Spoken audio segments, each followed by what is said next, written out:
بسم اللہ الرحمن الرحیم۔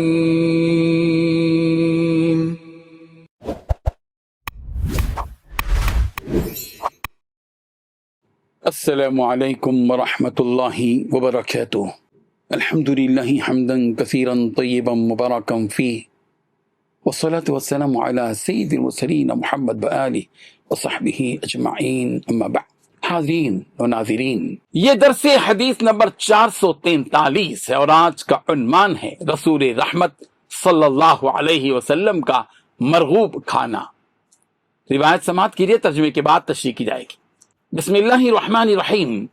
عن عبید اللہ بن علی بن ابی رافع مولا رسول اللہ صلی اللہ علیہ وسلم قال حدثني عبید اللہ بن علی عن جدته سلمى أن الحسن بن علي وابن عباس وابن جعفر أتوها فقالوا لها اصنعي لنا طعاما مما كان يعجب رسول الله صلى الله عليه وسلم ويحسن أكله، فقالت يا بني لا تشتهيه اليوم، قال بلى اصنعيه لنا، قال فقامت فأخذت من شعير فطحنته ثم جعلته في قدر وصبت عليه شيئا من زيت ودقت الفلفل والتوابل فقربته إليهم فقالت هذا مما كان يعجب رسول الله صلى الله عليه وسلم ويحسن أكله، رواه الترمذي۔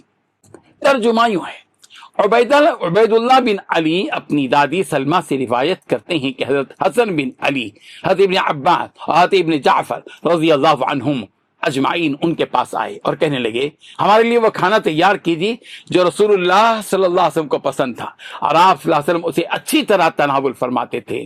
تو فرمانے لگیں بیٹا آج کل تم ایسا کھانا پسند نہیں کرو گے۔ انہوں نے کہا کیوں نہیں، آپ ہمارے لیے بنائیں۔ وہ اٹھی، کچھ جو لیے، انہیں پیسا، پھر انہیں ایک ہنڈیا میں ڈال دیا اور اس پر کچھ تیل بھی ڈال دیا، پھر کچھ مرچیں اور مسالے کوٹ کر ڈال دیے، پھر ان کو پیش کیا اور کہنے لگیں یہ کھانا نبی کریم صلی اللہ علیہ وسلم کو پسند تھا اور آپ صلی اللہ علیہ وسلم رغبت کے ساتھ یہ تناول فرماتے تھے۔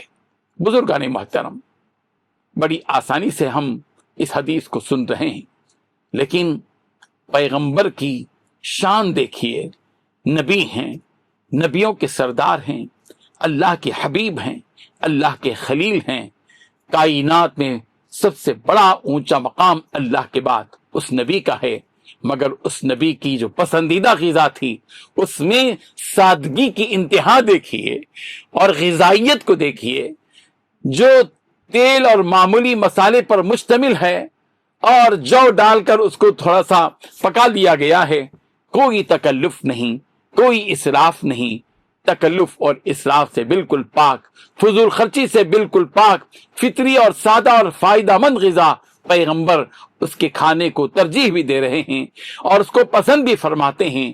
اور حضرت حسن، حضرت ابن عباس، حضرت ابن جعفر رضی اللہ عنہم کا اس کھانے کی طلب کرنا دراصل اسوہ نبی سے محبت ہے۔